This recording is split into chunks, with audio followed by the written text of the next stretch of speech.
April 28th, 1945. Vostitz, Czechoslovakia. 1 week before the war ends. A Tiger II heavy tank sat burning in a field, surrounded by the wreckage of Soviet armor. Inside, a 23-year-old sergeant lay dying from shrapnel wounds to his head. He had just destroyed his 168th enemy tank, more than any other tank commander in history. His name was Kurt Knispel, and you've probably never heard of him. He was the greatest tank ace of World War II, possibly the greatest tank commander who ever lived. He destroyed more enemy tanks than Michael Wittmann, the famous Waffen-SS ace who has books and documentaries made about him. He destroyed more than Otto Carius, Ernst Bachmann, or any other German tank commander. But there are no statues of Kurt Knispel, no movies, few books. For decades his body lay in an unmarked grave behind a church wall, forgotten by history. Why? Because Kurt Knispel didn't fit the Nazi ideal. He wore his hair too long. He had a goatee. He had tattoos. He gave credit for his kills to younger soldiers, and worst of all, he assaulted an SS officer he saw beating Soviet prisoners. The Nazis couldn't make him a propaganda hero, so they buried his story, and when the war ended, so did his legacy. This is the story of the greatest tank ace in history, the man who fought for his crew instead of for glory, and how he vanished into history because he was too human for the monsters he served under. Kurt Knispel was born on September 20th, 1921, in Salisfeld, a tiny farming village in the Sudetenland region of Czechoslovakia. Today, the village is called Salisov, and it sits in the northeastern corner of the Czech Republic near the Polish border, not far from the town of Zlaté Hory, formerly called Zuckmantel in German. In 1921, it was home to ethnic Germans who had lived in the region for centuries, farming the hills and valleys of Moravia. The Sudetenland was a beautiful but harsh land of rolling hills, dense forests, and small villages where life moved at the pace of the seasons. Most families farmed or worked in small factories. There was little wealth, but there was community, tradition, and the quiet satisfaction of hard work. Kurt's father worked in an automobile factory in a nearby town, probably in Freiwaldau, now called Jeseník. The family wasn't wealthy by any measure, but they had enough. They owned a small piece of land. They had a home. They had food on the table. By the standards of the 1920s and 1930s in rural Czechoslovakia, they were ordinary, neither rich nor poor. Kurt grew up in Niklasdorf, another small village where everyone knew everyone else, where children played in the forests and fields, where the rhythm of life had barely changed in generations. He attended the local elementary school, a 1- or 2-room schoolhouse where children of all ages learned together. A photograph from 1934 survives, showing Kurt at age 13 standing with his classmates outside the school. It's a formal class photo, the kind taken once a year to document the children's progress. Kurt stands on the left side of the photo, a skinny kid with dark hair combed neatly, wearing what looks like his best clothes for picture day. He's looking directly at the camera with an expression that's hard to read. Not smiling, not frowning, just looking serious, perhaps a bit shy. There's nothing in that photograph that would suggest this boy would become the deadliest tank commander in history. He looks like any other farm kid in any other village in Central Europe in 1934. Ordinary, unremarkable. One face among dozens. But one detail about young Kurt has survived in the historical record, passed down through family stories and later mentioned in accounts of his life. Kurt loved nature. He planted a tree as a young boy, probably on his family's land, and was enormously proud of it. He would check on it regularly, watching it grow, measuring its progress, watering it during dry spells. That detail seems almost painfully ironic now. The boy who loved a tree, who nurtured it and watched it grow, would spend his adult life inside steel machines designed to destroy, would kill hundreds of enemy soldiers, would become synonymous with death and destruction. But in the 1930s, Kurt was just a farm kid who liked trees and didn't much like school. He finished his elementary education, probably around 1935 or 1936, and faced the question every working-class boy in rural Czechoslovakia faced. What now? University was out of the question. That was for wealthy families, for families with connections and money. Boys like Kurt learned a trade. They became apprentices. They worked. Kurt's father arranged an apprenticeship for him at an automobile factory, likely the same factory where his father worked. For the next few years, Kurt learned the automotive trade. He worked with engines, transmissions, differentials, all the mechanical systems that made cars and trucks run. He learned to diagnose problems by sound and feel. He learned which bolt to tighten, which gasket to replace, which adjustment to make. He was good with his hands. He understood machinery intuitively. Give him a broken engine and he could figure out what was wrong, take it apart, fix it, put it back together. These were valuable skills in the 1930s, skills that would guarantee steady employment. But Kurt hated factory work. He hated the monotony, the repetition, the endless sameness of it, same tasks day after day. Same 12-hour shifts, same machines, same walls. He felt trapped, restless, hungry for something more than a life spent in a factory turning wrenches. He wanted adventure. He wanted to see the world beyond the Sudetenland. He wanted excitement, danger, purpose. He was young, and young men often want exactly those things without understanding what they really mean. Then, on September the 30th, 1938, everything changed for Kurt and 3 million other Sudeten Germans. The Munich Agreement, signed by Germany, Britain, France, and Italy, handed the Sudetenland to Nazi Germany without a shot being fired. Czechoslovakia, the country where Kurt was born, was dismembered to appease Hitler. British Prime Minister Neville Chamberlain called it peace for our time. History would judge him harshly. For Kurt, the annexation meant he was now a citizen of Greater Germany. The factory where he worked was now a German factory. The village where he lived was now part of the Third Reich. Overnight, without moving an inch, Kurt had become German.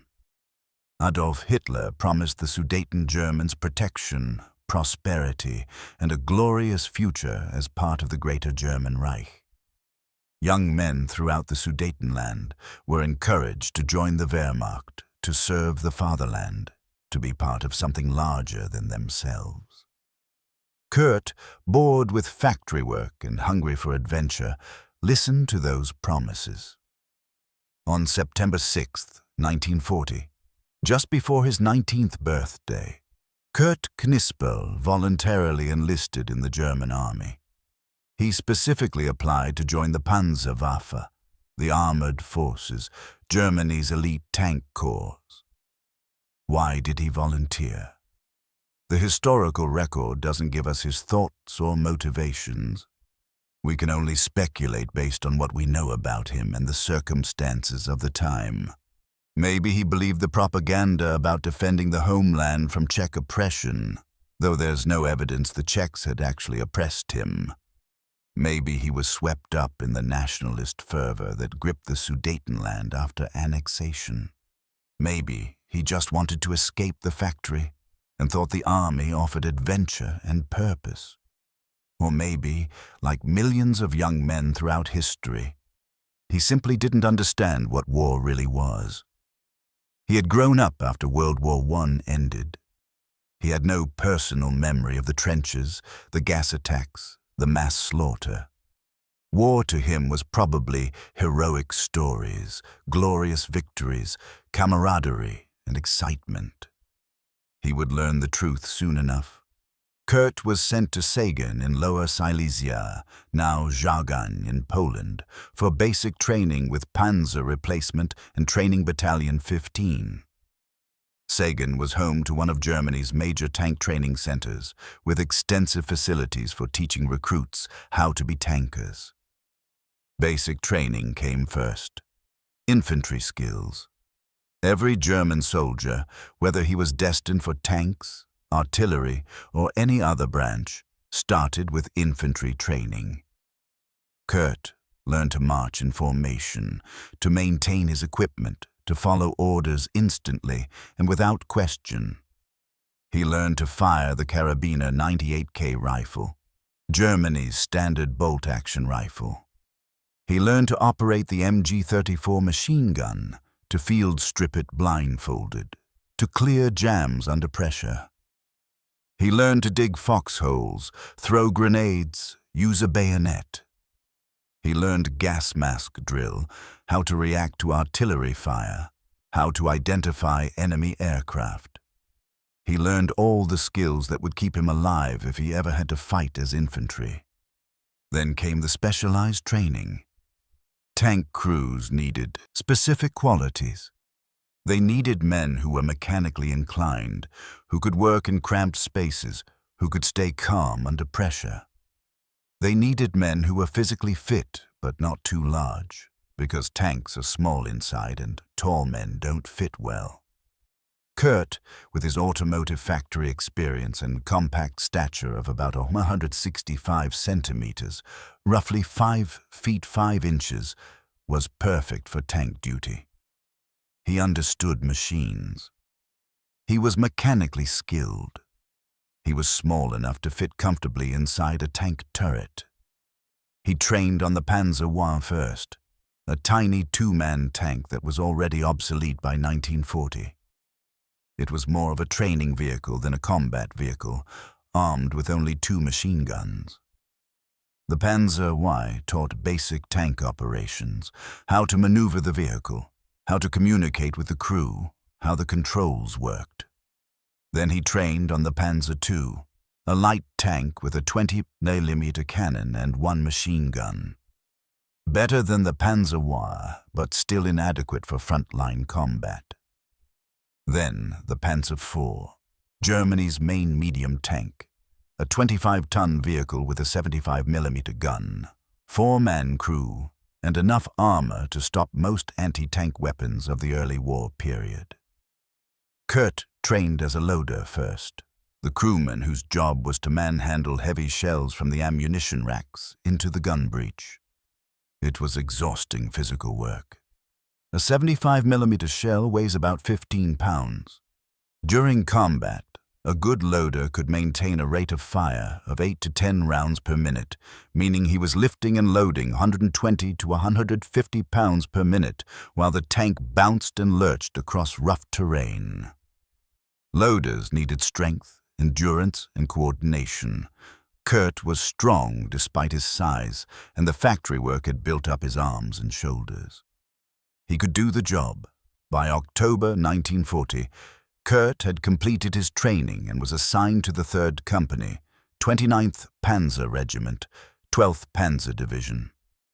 He would serve as a loader and later as a gunner on a Panzer IV tank. He was 19 years old. He had never been in combat. He had never killed anyone. That was about to change dramatically. The 12th Panzer Division spent the winter of 1940-41 training and preparing for something big. Nobody told the enlisted men what was coming, but everyone knew. Germany had conquered Poland in 1939. Germany had conquered France in 1940. There was only one major power left on the European continent that Germany hadn't invaded: the Soviet Union. On June 22, 1941, at 3:15 in the morning, Germany launched Operation Barbarossa, the invasion of the Soviet Union. It was the largest military operation in human history. Over 3 million German soldiers supported by 3,600 tanks and 2,700 aircraft, crashing across a 1,000-mile front from the Baltic Sea to the Black Sea. The surprise was complete. Soviet forces were caught utterly unprepared. German tanks raced hundreds of miles into Soviet territory in the first week. Entire Soviet armies were encircled and destroyed. Hundreds of thousands of Soviet soldiers surrendered. It looked like the war would be over in weeks. The 12th Panzer Division, including Kurt Knispel's unit, was part of Panzergruppe III, later designated as the 3rd Panzer Army, under General Hermann Hoth. Their sector was part of Army Group Center, the massive force driving toward Moscow through Belarus. Kurt's first combat action was on the opening day of Barbarossa. His Panzer IV was part of a column that smashed through Soviet border defenses and drove deep into Soviet-held territory. They engaged Soviet infantry positions. Kurt, acting as loader, handed shells to his gunner as fast as he could. The tank rocked with each shot from the 75mm gun. Through the periscopes, they could see Soviet soldiers running, taking cover, firing back with rifles and machine guns that couldn't penetrate the tank's armor. Kurt killed enemy soldiers that day. Young men like himself, conscripted into armies they probably didn't want to join, dying in fields and forests they'd never heard of for reasons they didn't fully understand. There was no glory in it, no honor, just noise and fear and death. Within the first week, the 12th Panzer Division was on the outskirts of Minsk, the capital of Belarus. They had advanced over 300 miles in less than 7 days. The Soviet forces were reeling, disorganized, retreating in chaos. German commanders thought the war would be over by autumn. They were catastrophically wrong. On June the 26th, just 4 days into the invasion, Kurt's tank crossed the Dwina River. They were advancing so fast that Soviet defenders couldn't establish coherent defensive lines. On July 20th, Kurt's Panzer IV was damaged in combat, hit by Soviet anti-tank fire, and had to be replaced with another vehicle from the division's reserves. On July 25th, the division was transferred north toward Leningrad. And that's when Kurt Knispel got his first tank kill. On July 25, 1941, Kurt's Panzer IV was leading a column of German tanks advancing through Soviet-held territory near Jarchevo. The advance had been smooth that morning. Light resistance, a few Soviet infantry units that quickly retreated. The tankers were relaxed, perhaps too relaxed, expecting another easy day. Without warning, a Soviet shell slammed into Kurt's tank. The impact was terrifying, the sound of metal hitting metal at high velocity, a noise that seemed to come from inside your skull. The tank shuddered. Smoke filled the crew compartment. Everyone except Kurt immediately bailed out, thinking the tank was finished, expecting it to explode or catch fire at any moment. But Kurt stayed at his gunner's position. Either he was braver than the others, or he understood that the tank wasn't actually destroyed, just damaged. He looked through his periscope, scanning the tree line where the shot had come from. There, a Soviet T-34 medium tank, partially concealed behind trees about 800 meters away. The T-34 was the best tank in the world at that moment, superior to anything Germany had. Its sloped armor made it nearly invulnerable from the front. Its 76mm gun could destroy any German tank. German tankers had learned to fear the T-34. But Kurt had seen it first, and in tank combat, seeing first usually means killing first. He aimed carefully, adjusting for range and wind. The T-34 crew didn't know they'd been spotted. They were probably reloading, preparing for another shot at what they thought was a disabled German tank. Kurt fired. The 75mm shell crossed 800 meters in a fraction of a second. Direct hit.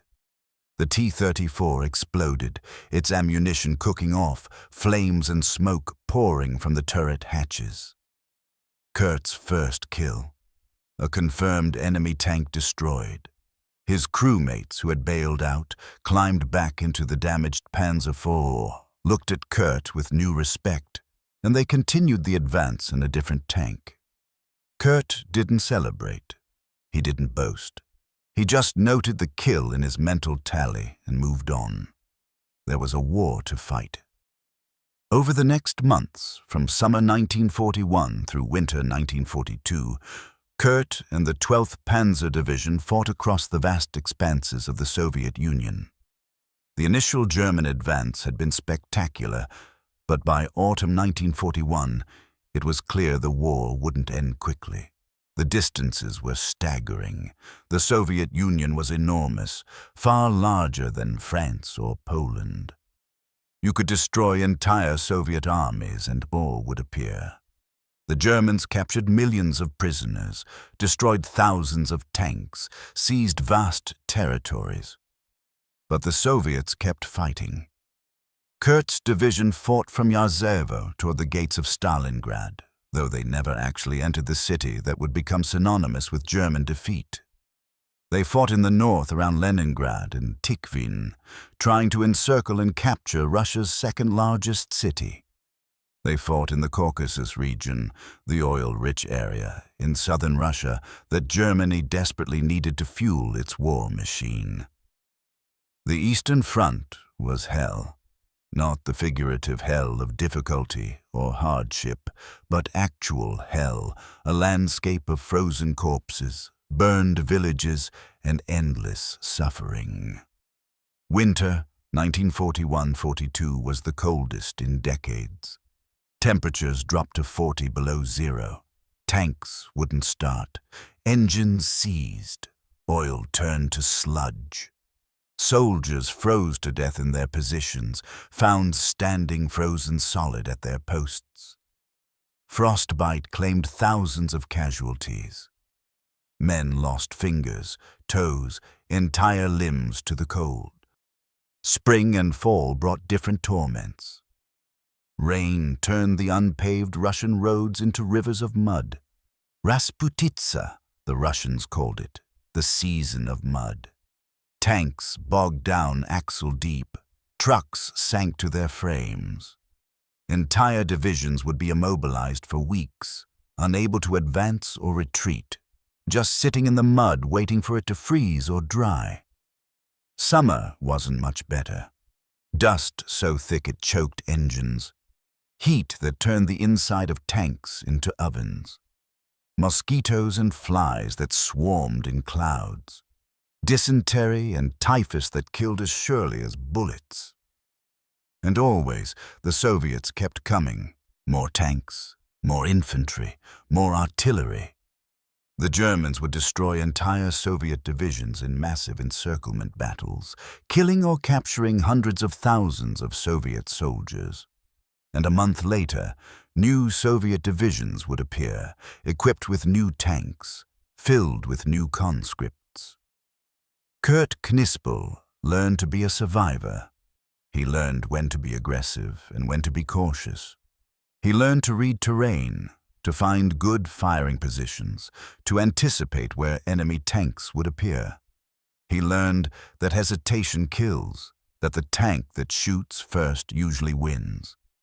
He was good at his job. Very good. Other gunners in his company needed multiple shots to find the range to a target. Kurt hit on the first shot. He understood ballistics, trajectory, the way shells dropped over the distance. He could estimate range by eye, compensate for wind, laid a moving target.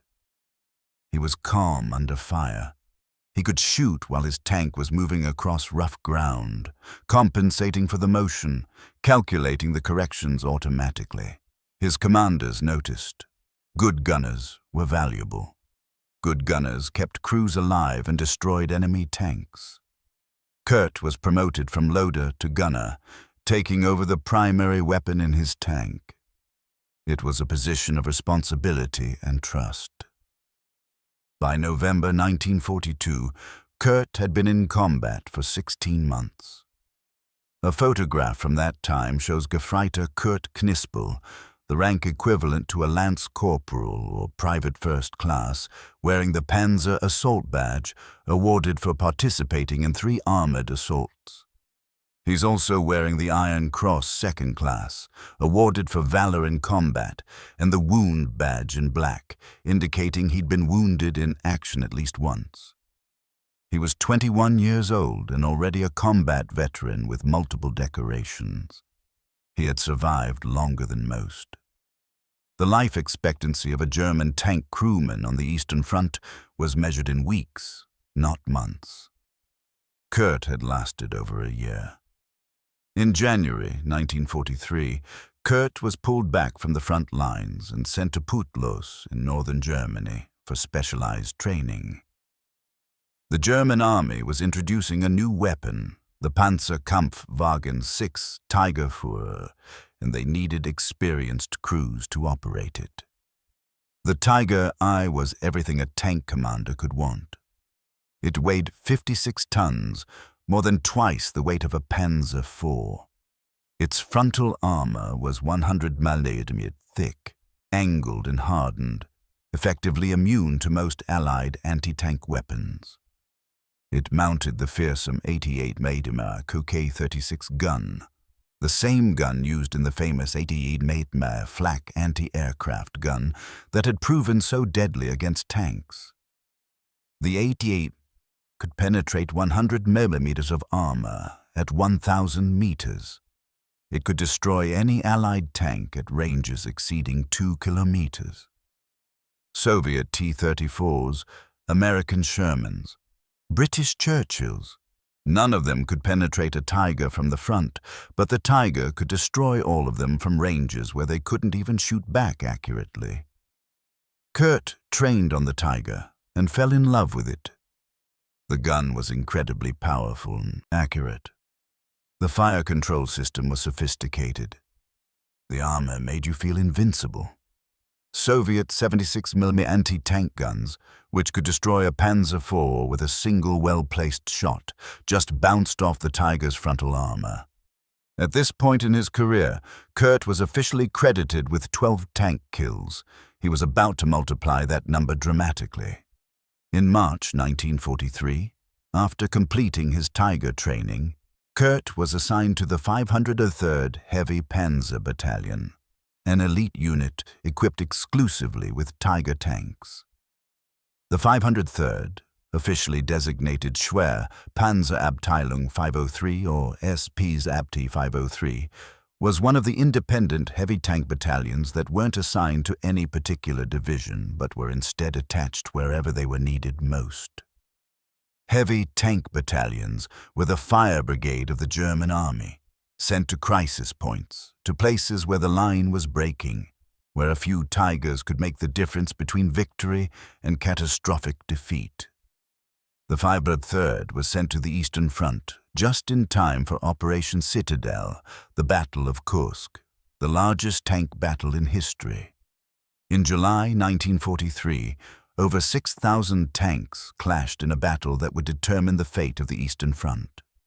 The Germans were trying to pinch off a massive Soviet salient around the city of Kursk, to destroy the Red Army forces trapped inside and regain the strategic initiative they had lost at Stalingrad 6 months earlier. Kurt's 503rd Heavy Panzer Battalion fought as flank cover for the 7th Panzer Division, part of Armeeabteilung Kempf under General Werner Kempf. The Tigers were used as mobile strong points, positioned to block Soviet counterattacks, destroying enemy tanks at long range before they could threaten German infantry and lighter panzers. This was where Kurt truly excelled. The Tiger's long 8i gun could engage targets at ranges where Soviet tankers couldn't even see the German tanks. Kurt's Tiger would sit in a defensive position, hull down behind a hill or concealed in a tree line, only the turret visible.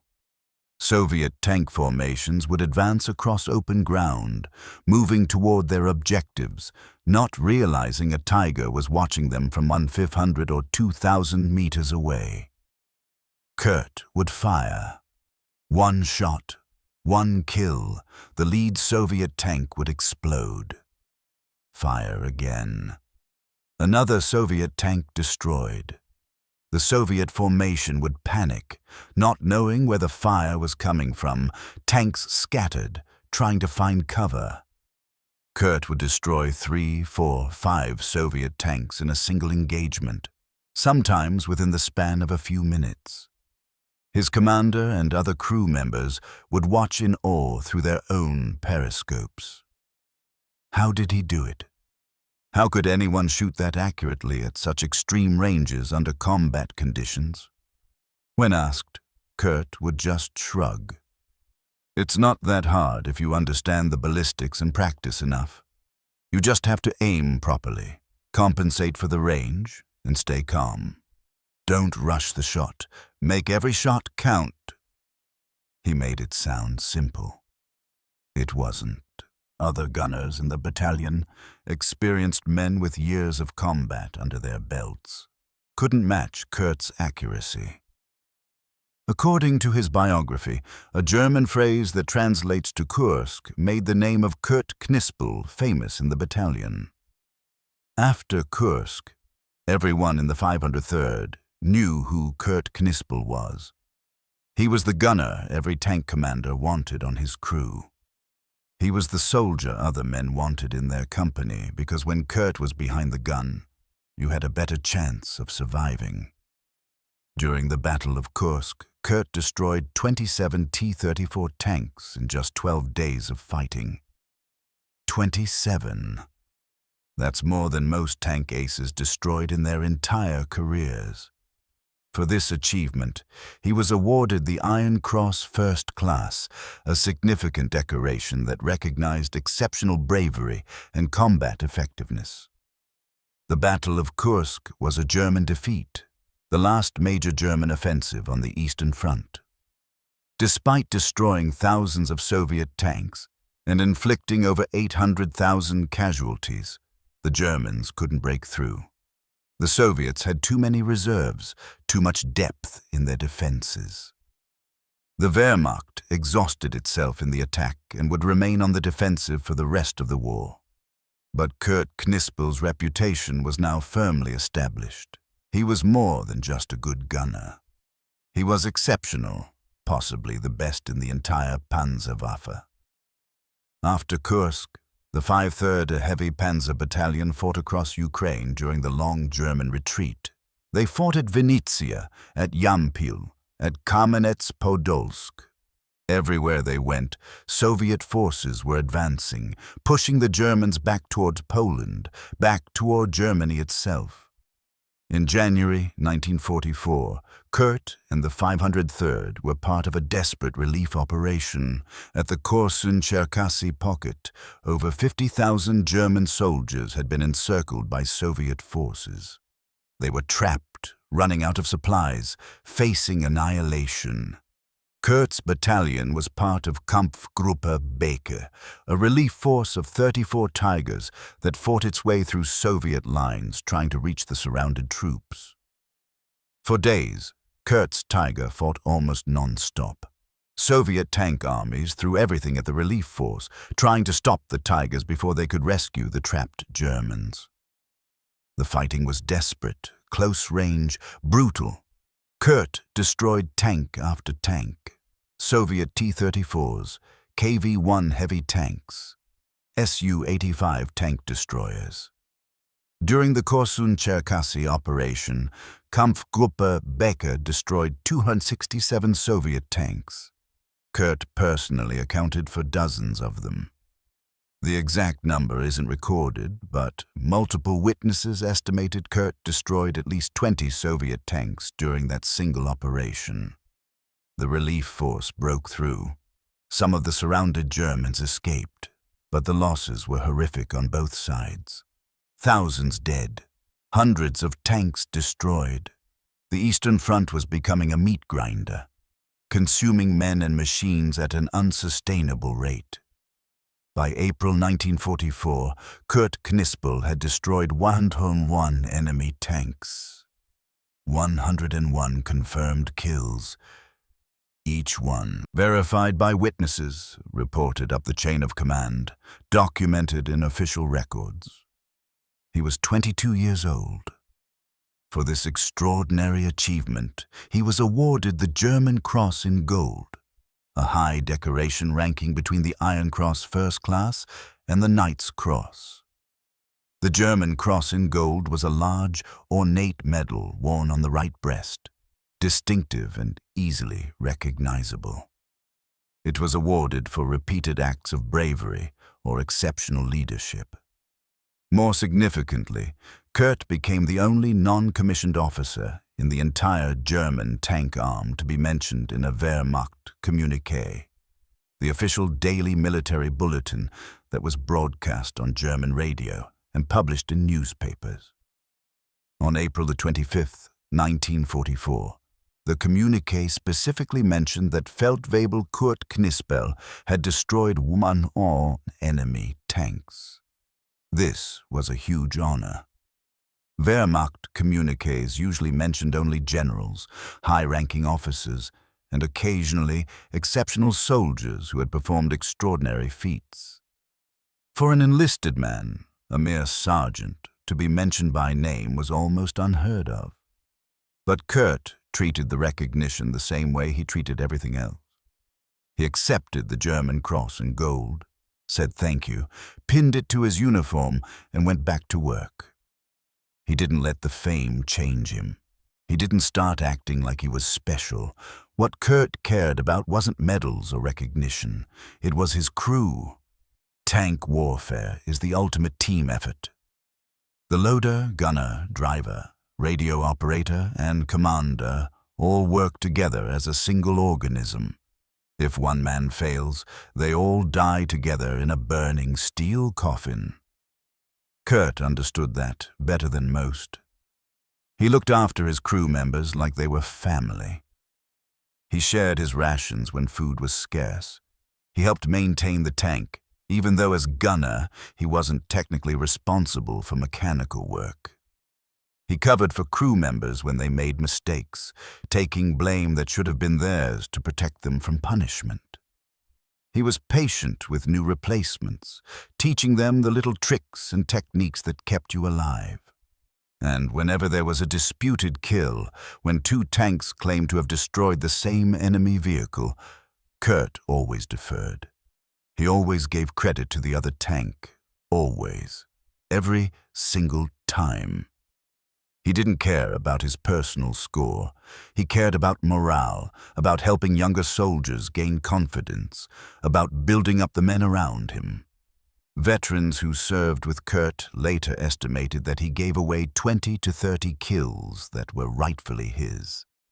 Tank commanders who witnessed engagements would see Kurt destroy a Soviet tank, then hear him on the radio crediting the kill to another tank in the company. If those estimates are accurate, Kurt's actual total might have been close to 195 or even 200 tanks destroyed. But Kurt refused to claim kills that might have been someone else's. He had a saying that his crewmates remembered. The last thing a soldier wants is a fair fight. His philosophy was simple. Position your tank well, camouflage it perfectly, wait for the enemy to come to you, and destroy them from ambush at maximum range. Let them die without ever knowing where you are. It wasn't heroic in the Hollywood sense. There was no glory in it. But it kept his crew alive, and that was all that mattered to Kurt. But there was a darker side to Kurt Knispel's story. a side that would prevent him from ever becoming a Nazi hero despite his extraordinary combat record. Kurt Knispel was not a Nazi. He had joined the army in 1940, before the worst atrocities were widely known, before the Holocaust reached its horrific peak. Like many German soldiers, he probably told himself he was fighting for Germany, for his homeland, not for the Nazi Party or Adolf Hitler. But as the war went on, as he saw what was happening behind the front lines, as he witnessed the atrocities committed by SS units and Einsatzgruppen, he couldn't stay silent. At some point during the war, the exact date and location lost to history, Kurt witnessed an SS Einsatzgruppen officer beating Soviet prisoners of war. The Einsatzgruppen were the SS mobile killing squads that followed the Wehrmacht into occupied territories, murdering Jews, communists, and anyone else the Nazis deemed undesirable. They were responsible for some of the worst atrocities of the war. Kurt saw this officer, this SS man in his black uniform, beating helpless prisoners, men who had surrendered, men who were disarmed, men who couldn't fight back. And Kurt snapped.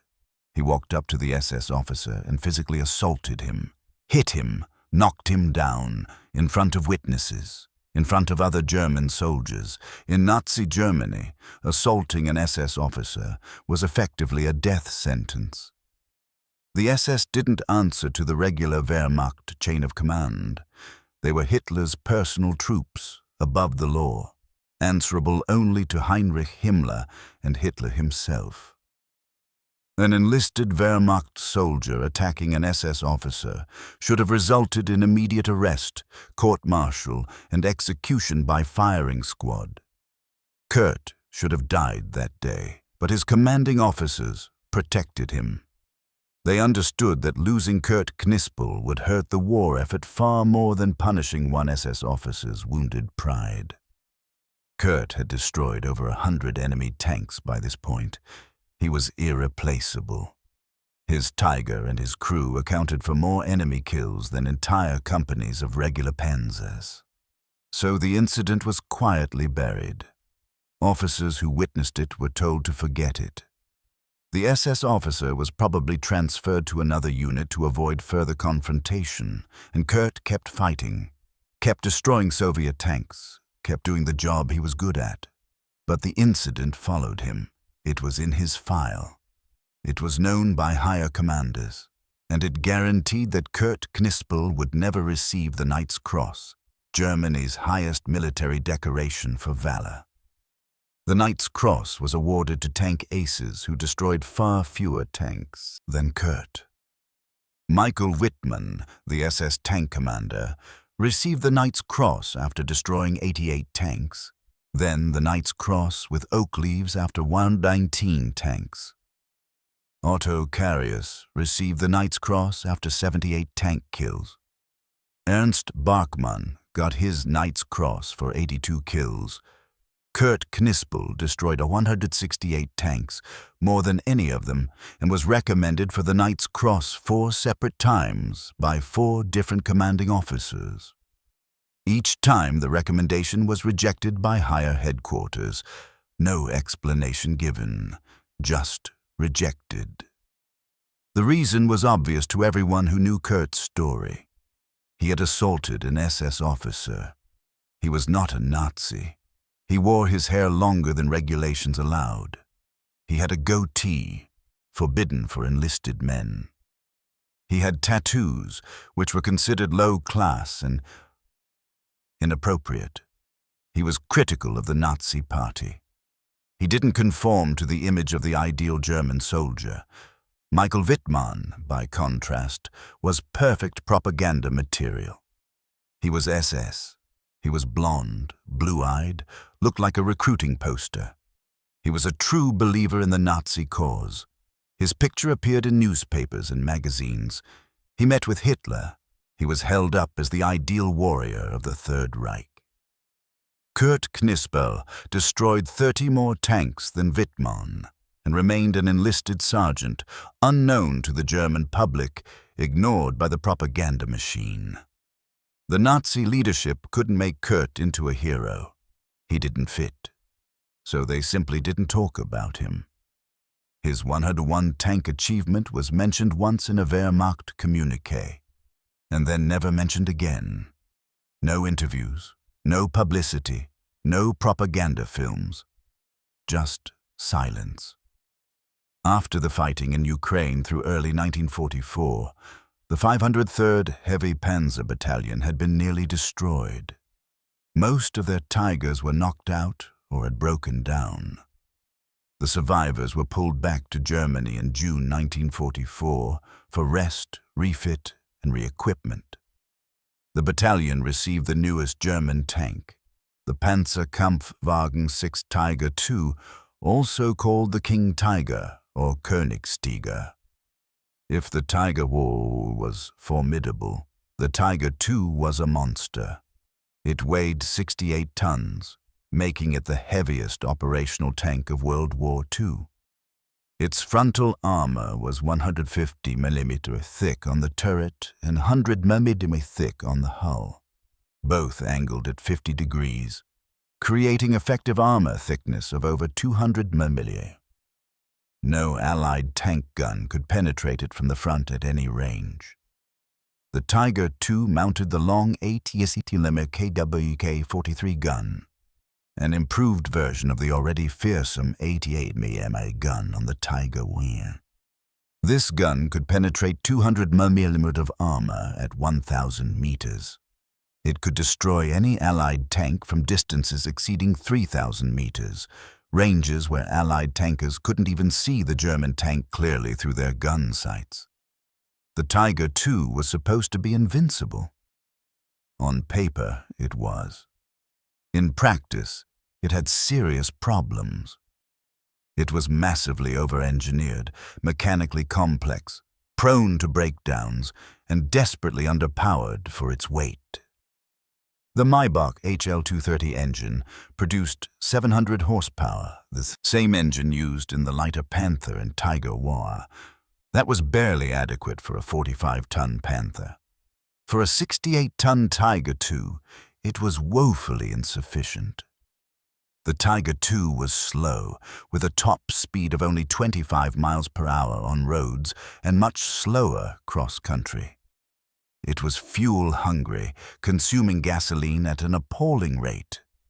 The transmission was fragile, frequently breaking down. The final drive units, which transferred power from the transmission to the tracks, were notoriously unreliable and would fail after only a few hundred kilometers of operation. More Tiger IIs were abandoned due to mechanical failure than were destroyed by enemy action. German crews would be retreating, their King Tiger would throw a track or break its transmission, and they'd have no choice but to blow it up and continue on foot. But when the Tiger II worked, when it had fuel and the engine didn't overheat and the transmission held together, it was the most powerful tank in the world. And Kurt Knispel knew how to use it. Kurt trained on the King Tiger and made the transition smoothly. The gun was different, more powerful with a higher muzzle velocity, which meant he had to adjust his aim points. But the fundamentals were the same. Find good cover. Wait for the enemy to come to you. Kill them from maximum range. Make every shot count. More importantly, Kurt was no longer just a gunner. He was promoted to tank commander, given his own King Tiger and his own crew. He was responsible now not just for shooting accurately, but for making tactical decisions, for choosing positions, for keeping his crew alive. Being a tank commander required different skills than being a gunner. You had to read terrain, anticipate where enemy tanks would appear, position your tank for maximum advantage. You had to communicate with other tanks in your platoon, coordinate movements, support each other. You had to keep track of ammunition, fuel, the mechanical condition of your tank. You had to make split-second life-or-death decisions. Kurt was good at all of it. His commanders noted that he had a natural talent for tactics. He understood ground instinctively. He could look at a landscape and immediately identify the best firing positions, the best routes of advance or retreat where the enemy was likely to appear.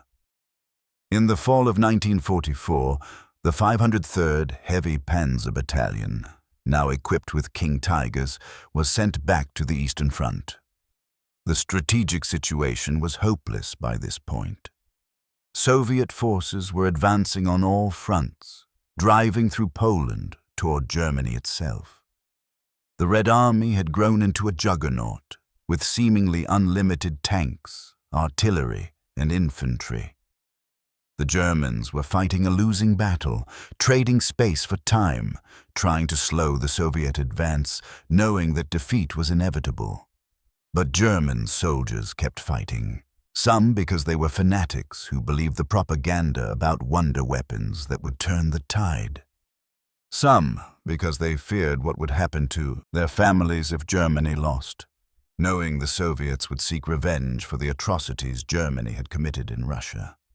Some, like Kurt, because their comrades depended on them and they couldn't abandon their brothers even when the cause was lost. The 503rd fought through Hungary in late 1944, then into Czechoslovakia as Soviet forces drove toward Vienna and Berlin. They fought defensive actions all the way, ambushing Soviet tank columns, destroying dozens of Soviet tanks, then retreating before Soviet artillery could bracket their position. Kurt's tank became legendary within the battalion. He would take positions that seemed impossibly exposed, positions where other commanders thought they'd be destroyed immediately. But Kurt understood angles and sight lines. He knew exactly where enemy tanks could and couldn't see him. He'd sit in these positions and destroy Soviet tanks that never saw where the fire was coming from. One after-action report noted that Kurt's King Tiger took 24 enemy hits in a single engagement and survived. 24 times, Soviet tank shells or anti-tank rounds struck his tank. The thick armor absorbed the impacts, cratering and scarring but not penetrating. Each hit sounded like the world ending inside the tank, the noise reverberating through the steel hull, but the armor held, and Kurt kept fighting. His crew trusted him absolutely. They knew that following Kurt's orders, staying calm, doing their jobs, gave them the best chance of surviving. Tank crews that served under other commanders died. Kurt's crews survived. That was the difference. Between October 1944 and April 1945, Kurt destroyed another 67 enemy tanks, bringing his total to 168 confirmed kills. The exact dates and locations of most of these kills aren't recorded. Record-keeping had broken down as Germany collapsed. Units were being overrun, headquarters were retreating, paperwork was being abandoned or destroyed. But Kurt's crew members, the men who fought beside him, kept track. They knew how many Soviet tanks their commander had destroyed. They knew they were fighting alongside the greatest tank ace in history. By April 1945, Nazi Germany was in its death throes. Soviet forces were fighting in the streets of Berlin. American and British forces had crossed the Rhine and were driving deep into Germany. The Luftwaffe was destroyed. The Wehrmacht was shattered. Most cities were in ruins. The 1,000-year Reich had lasted 12 years and was ending in apocalyptic destruction. But small pockets of German forces continued fighting, either because they didn't know the war was lost or because they knew and fought anyway, trying to hold back the Soviets long enough for German civilians to flee west to surrender to the Americans and British, rather than the vengeful Red Army. The 503rd Heavy Panzer Battalion was down to a handful of operational King Tigers. Most had been destroyed or abandoned for lack of fuel. The battalion that once had 45 Tigers now had perhaps 5 or 6 still running. They fought a series of desperate defensive actions through Czechoslovakia, trying to slow the Soviet advance. On April the 26th, 1945, the remnants of the 503rd were repositioned to Vostitz, a small town between Brno and Vienna. Kurt was exhausted. They all were. They'd been fighting almost continuously for months, retreating, always retreating, watching Germany die around them. Kurt was just 100 miles from his childhood home in the Sudetenland. The war had come full circle. He was defending the land where he grew up, the villages where he played as a child, the forests where he planted his tree. On April the 28th, 1945, Kurt Knispel was promoted to Feldwebel, the equivalent of staff sergeant. It had taken him 5 years and 168 tank kills to make staff sergeant. Other men with a fraction of his accomplishments had become officers. But Kurt's conflicts with Nazi authorities, his assault on the SS officer, his refusal to conform, had held him back. The promotion meant nothing at this point. The war would be over in days. Everyone knew it, but his commanders wanted to recognize him one last time, to acknowledge what he had accomplished, to give him the rank he should have held years earlier. On April the 29th, 1945, just one day after his promotion, Kurt Knispel went into battle for the last time. The exact details of his final battle are unclear. Different sources give slightly different accounts, and the chaos of the war's final days meant record-keeping was sporadic at best. But the basic facts are these. Kurt commanded his King Tiger in the area around Vostitz and Verbovec in southern Moravia. Soviet tank and infantry units from the Second Ukrainian Front were attacking in overwhelming force, trying to break through the last German defenses and reach Vienna. The Soviets had overwhelming numerical superiority. Dozens of tanks, hundreds of infantry, artillery support, air support, everything. Kurt's King Tiger took up a defensive position, probably hull down behind a rise or in a tree line, only the turret visible. It was the same tactic he'd used hundreds of times before. Wait for the enemy to come to you. Destroy them from long range. Fall back before they can concentrate their fire on your position. The Soviet attack began. T-34-85 medium tanks and IS-2 heavy tanks advanced across open ground, supported by infantry and self-propelled guns. Kurt engaged at long range, picking off Soviet tanks one by one. His 168th and final confirmed kill was probably a T-34 or an IS-2, destroyed at a range of 1,500 to 2,000 meters. But the Soviets kept coming. More tanks, more infantry. They were willing to accept enormous casualties to overwhelm the German positions. For every Soviet tank Kurt destroyed, 2 more appeared. His crew worked frantically, loading, firing, tracking new targets, loading again. At some point during the engagement, Kurt's King Tiger was immobilized. Probably a track was hit, or the final drive unit broke, or the engine overheated and seized. Whatever the cause, the tank couldn't move. They were stuck in position, a 68-ton static pillbox. Soviet tanks maneuvered to surround the immobilized King Tiger. Multiple Soviet tanks fired at once. Most shells bounced off or failed to penetrate the thick frontal armor. The King Tiger's armor held.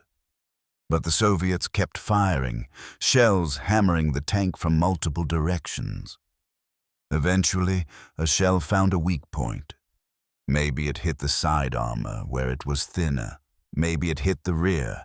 Maybe it penetrated through a damaged crater from a previous hit. Tank armor can only take so much punishment before it fails. The shell penetrated the fighting compartment. Shrapnel from the hit, fragments of steel torn from the armor by the impact, tore through the interior of the tank. Kurt Knispel was struck in the head by metal fragments. The wound was catastrophic, probably unsurvivable even with immediate medical care. According to some accounts, including a statement from his radio operator Rudolf Barth, who survived the war, Kurt died almost instantly, killed by the shrapnel wound to his head. Other accounts say he survived long enough to be evacuated from the burning tank and transported to a German field hospital in Urbau, where he died 2 hours later from his wounds. We'll never know for certain which account is accurate.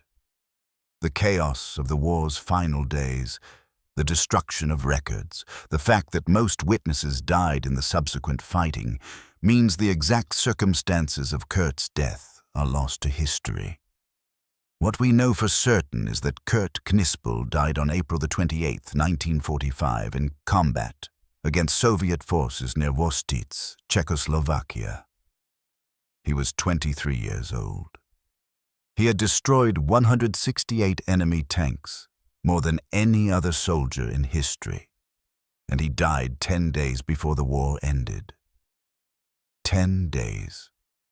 If Kurt had survived just 10 more days, if his tank hadn't been immobilized, if that Soviet shell had missed, he would have lived through the war. He would have gone home. He would have seen his family again. He might have married, had children, lived a full life, but he didn't. He died in a burning King Tiger, having done his duty to the last. Kurt's friend and fellow tank commander, Feldwebel Franz Skoda, took over Kurt's disabled King Tiger and continued fighting from the immobilized position. Skoda was killed in action the same day, probably within hours of Kurt, suffering the same fate. The last King Tigers in the area, destroyed in the final meaningless battles of a lost war. When Kurt Knispel died, he left behind no family of his own. He had never married, no children, no wife. His parents were still alive in the Sudetenland, but they wouldn't learn of his death for weeks or months. Communication was chaos in the final days of the war. The 503rd Heavy Panzer Battalion, the unit Kurt had served with for over 2 years, was effectively destroyed. Most of its tanks were gone. Most of its men were dead or captured. The few survivors surrendered to American forces when they could, preferring American captivity to Soviet revenge. Kurt was buried in a field grave near where he died, probably by his surviving crew members or by other German soldiers retreating through the area. Later, when the fighting ended, his body was moved to a cemetery in Urbau, along with 15 other German soldiers who had died in the final battles. But after the war, everything changed for the Sudetenland. In 1945 and 1946, Czechoslovakia, reconstituted after being dismembered by Nazi Germany, expelled all ethnic Germans from the Sudetenland. The Beneš decrees, named after Czechoslovak President Edvard Beneš, ordered the expulsion of over 3 million ethnic Germans, collective punishment for the region's support of Nazi Germany. Kurt's parents, his extended family, everyone he knew from his childhood, were forced from their homes. They could take only what they could carry. Everything else, their houses, their land, their possessions, was confiscated.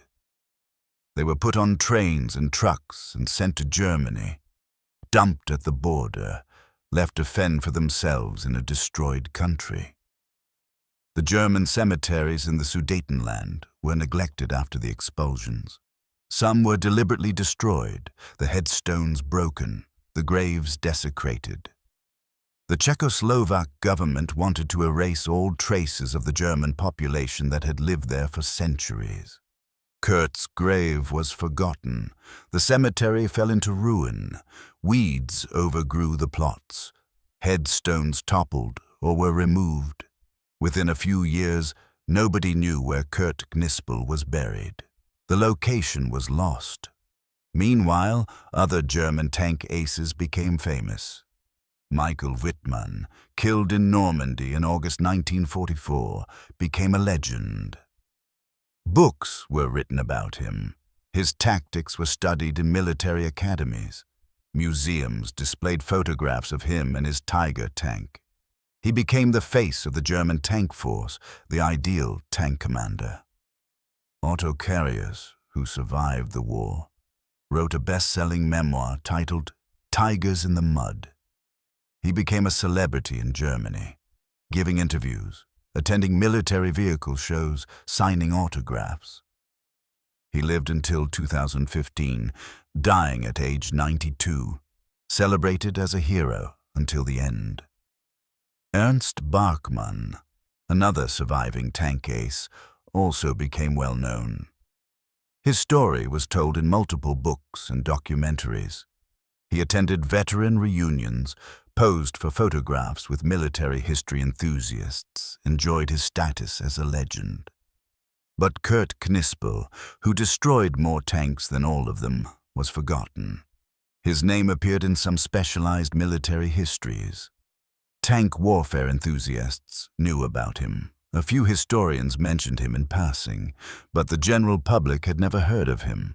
Why? Because the Nazis never promoted his story during the war. Because he didn't fit their propaganda needs. Because he was a troublemaker who wore his hair too long, had a goatee and tattoos, criticized the Nazi Party, and assaulted SS officers. And after the war, when Germany was trying to forget the Nazi era, when veterans were either celebrated as heroes or condemned as war criminals, depending on which unit they served in, Kurt Knispel fell through the cracks. He wasn't SS, so he wasn't automatically condemned, but he wasn't famous, so he wasn't celebrated either. He was just forgotten, another casualty of a war that killed 50 million people. For nearly 70 years, Kurt Knispel lay in an unmarked grave behind a church wall in Urbau. His parents died without knowing where their son was buried. No headstone marked his resting place. No one visited his grave because no one knew where it was. The greatest tank ace in history was lost to history. In 2013, almost 70 years after his death, Czech archaeologists were conducting excavations behind a church in Urbau, now called WWII. They were looking for the remains of German soldiers who had been buried there in mass graves during the final chaotic days of the war. The excavation was part of a broader effort to identify and properly bury German soldiers who had been hastily interred in 1945. Hundreds of German soldiers were buried throughout Czechoslovakia in unmarked graves, many in mass burials, their identities unknown. The archaeologists found 16 bodies behind the Urbau church, all German soldiers, all buried together in a mass grave.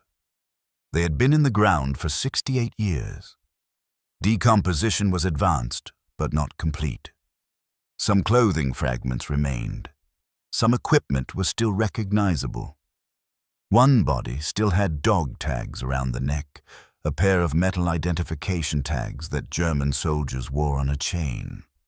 The tags were corroded, but the stamped letters were still legible. Kurt Knispel, Feldwebel, 5th Heavy Panzer Battalion. The discovery made headlines in military history circles around the world. After nearly 7 decades, they had found him. The greatest tank ace in history, lost for 70 years, had been rediscovered. DNA testing was conducted to confirm the identification. Samples were compared with DNA from distant relatives, descendants of Kurt's extended family who had been expelled from the Sudetenland after the war. The DNA matched. Further confirmation came from the body itself. Kurt's military records mentioned that he had tattoos on his arms. Despite 68 years of decomposition, the tattoos were still visible on the skeletal remains, faded but recognizable. It was definitely Kurt Knispel. No doubt. On November 12, 2014, Kurt Knispel was finally given a proper burial with full military honors. His remains were reburied at the Central Cemetery of Brno in the Czech Republic, in the German military section where other German soldiers from both world wars are buried. The ceremony was attended by German veterans, Czech officials, military historians, and members of Kurt's extended family who had traveled from Germany. Representatives from the German War Graves Commission, the organization responsible for maintaining German military cemeteries worldwide, oversaw the reburial. A simple headstone was placed on his grave, gray granite with black letters. Feldwebel Kurt Knispel, 20th September 1921 to 28th of April 1945. 5/3. Heavy Panzer Battalion. No mention of his 168 tank kills. No mention that he was the greatest tank ace in history. Just his name, his dates, and his unit. A simple marker for a man who accomplished extraordinary things and was forgotten by history for 7 decades. Today, Kurt Knispel is slowly becoming known again. Military historians have written detailed articles about him. Several books about German tank aces include chapters on his career. The video game World of Tanks, which has millions of players worldwide, created a special gunnery award named the Knispel Medal for players who demonstrate exceptional shooting accuracy, introducing his name to a new generation. A few television documentaries have featured his story, usually as a side note in broader programs about tank warfare. Military history enthusiasts discuss him on forums and websites. His Wikipedia page exists in multiple languages, though it's shorter and less detailed than pages for more famous but less accomplished tank aces. But he's still largely unknown compared to other World War II figures. Most people have never heard of Kurt Knispel. Most history books don't mention him. Most World War II documentaries ignore him. Why does this matter? Why should we remember Kurt Knispel? Not to glorify war. War is not glorious. It's horror and suffering and death. Kurt Knispel fought for Nazi Germany, a regime responsible for genocide, for starting a war that killed 50 million people, for crimes against humanity that still shock us 80 years later. Nothing can change that. Nothing can erase the fact that Kurt served that cause, even if he personally rejected Nazi ideology. But his story matters because it shows us something important about heroism, about propaganda, about how history remembers people, and about the gap between propaganda and reality. Kurt Knispel was the best at what he did, the absolute best. He destroyed more enemy tanks than anyone in history, more than any German, Russian, American, or British tank commander. His skill was extraordinary, possibly unmatched in military history, but because he didn't conform to Nazi ideals, because he cared more about his crew than his image, because he gave credit to others, because he stood up to an SS officer who was beating prisoners, the Nazi regime buried his story. They couldn't make him a propaganda hero, so they made him invisible. After the war, his story stayed buried because nobody knew where he was, nobody was looking for him, and he didn't fit any of the narratives that people wanted to tell about World War II. He wasn't the noble anti-Nazi German resistor that some wanted to believe in, but he also wasn't the fanatical SS warrior that made for exciting books and movies. He was something more complicated, more human, less useful for propaganda purposes.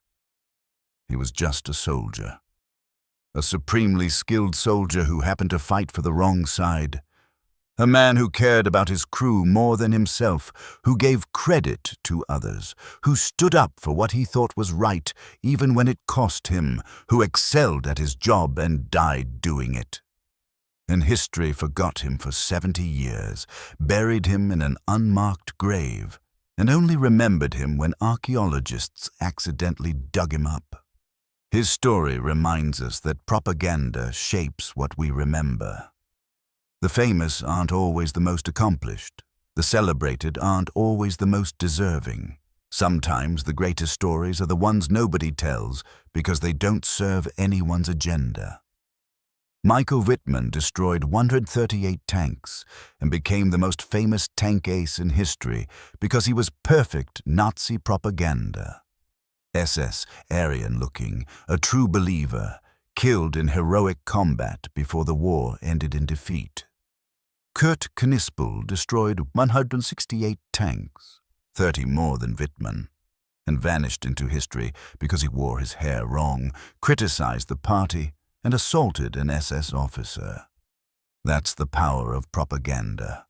That's how history gets written, not by what actually happened, but by what people with power decide to remember, and what they decide to forget. Kurt Knispel never wanted to be famous. According to everyone who knew him, he avoided attention, gave credit to others, and just wanted to do his job and take care of his crew. In that sense, he got his wish. He wasn't famous. But now, 80 years after his death, his story is finally being told.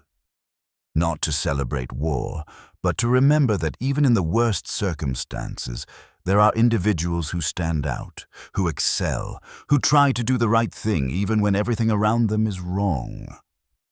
Kurt Knispel destroyed 168 enemy tanks.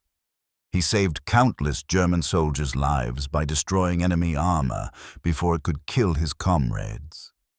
He served with extraordinary skill and died doing his duty. He fought for the wrong side. He can't escape that. History can't excuse it. But within that context, he tried to be decent. He cared for his crew. He gave credit to others. He stood up to SS brutality. He was human in an inhuman war. For 70 years, the greatest tank ace in history lay forgotten in an unmarked grave. Now we know where he is. Now we can tell his story. Now we can remember that propaganda doesn't determine truth, that accomplishment speaks for itself, and that sometimes the greatest heroes are the ones nobody wanted you to know about.